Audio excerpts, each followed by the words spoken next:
Greetings and salutations, felicitations, etc., etc., etc. Welcome back to Fixing DC, Chapter 2. If you missed Chapter 1, I suggest you go back and you bring yourself up to speed to where we are right now. Admittedly, we haven't gotten too far. A brief recap says that we have identified we have a problem. We have identified the nature of the problem. We have also identified the source of this problem. And lo and behold, the source of the problem is right here. You and I. And everybody else. We are the problem. Therefore, we have to fix this.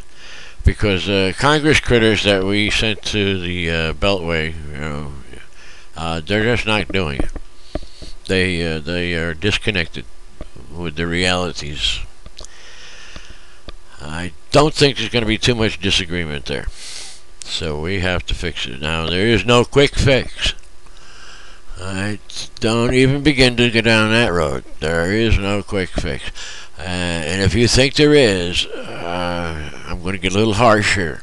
I'm going to borrow one of those nice little sayings from somebody that was on Meet the Press here this past summer. And I'm going to tell you right out.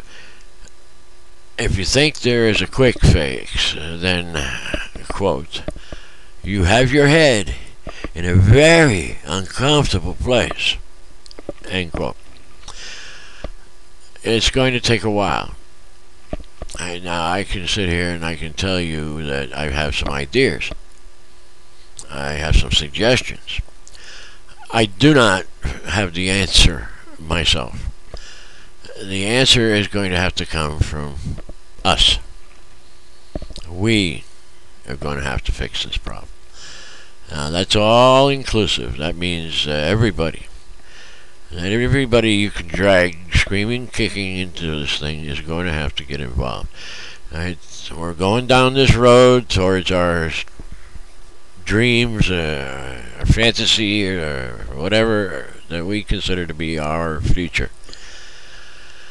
Some are walking down the right side of the road, some are walking down the left, some are walking down the middle. They wouldn't get off that line, the yellow line there, for love nor money.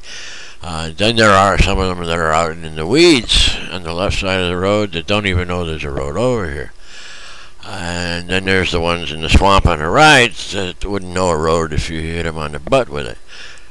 But in any case, we have to engage these people. We have to bring them on board because we need everyone's input. The only real stipulation is that on individual issues, they need to take and put them on hold, their individual positions on individual issues, for the time being, until we at least get this first portion of how do we grab a hold of the public's interest in fixing this problem. Now I want to introduce you here to a concept that you may well be familiar with. I'm assuming a great many of these people that are on the net are somewhat intelligent. It goes basically by the fancy name of possibility thinking. More commonly known as the what-if scenarios. Brainstorming. I mean, you can sink a lot of handles into this thing.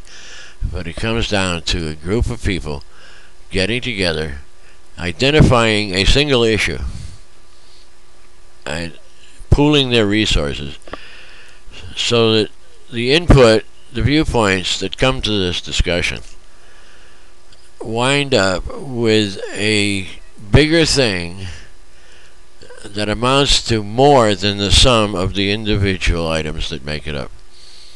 Now this sounds like a impossibility, but it's a proven fact that these things do tend to turn out that way.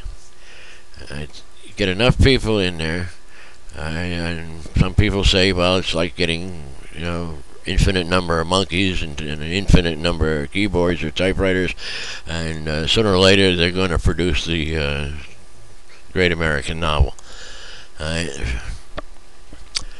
Well, I think we might be headed down that road, but I hope not. I hope we can organize it a little bit more. So my entire purpose in this little chapter is to impress on you and beseech you and beat you over the head and anything else I can do to start to drag people on board. Let's get all the various inputs towards this one first problem that definitely needs fixing.